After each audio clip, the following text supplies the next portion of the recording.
Hello guys! Welcome again to my vlog. For today's video di ay kay magpalit mi og cake.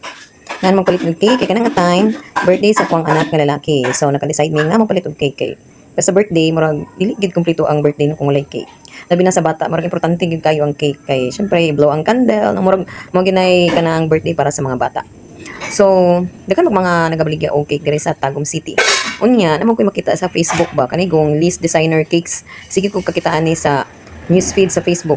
Unya na-check ako kung unsa kalami ni ang ilahang cake. So that is why naka-decide me nga mo ni sa Liz Designer Cakes kana siya mao na ang tag-iya. Oh, so nara din eh.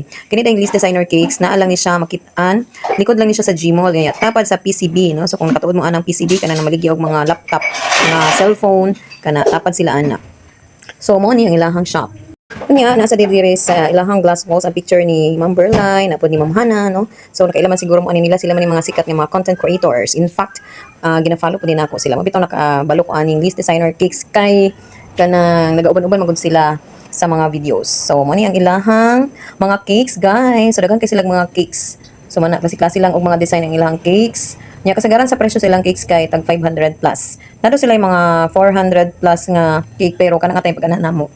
Nahurot na siya kay murag kato daw siya kanang best seller daw to nila. So kanina lang ang hibilin. Kaya lang ang celebrant nag-demand magud siya og kanang cake daw nga murag kuan honey. Nang ipasabot din niya kay Yema Cake.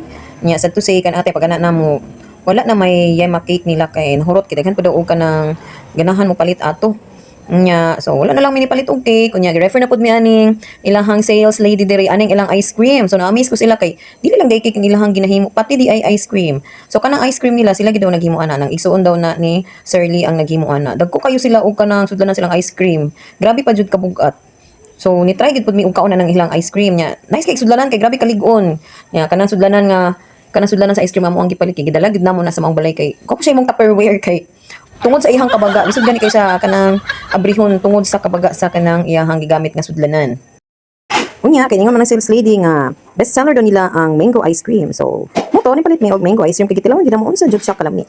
O kamo gina-prove nga laki gyud ay ang ilahang ice cream. Na siya kanang murag definite nga lasa compared sa uban pud nga mga klase sa mga ice cream.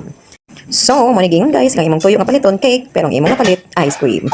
Yun.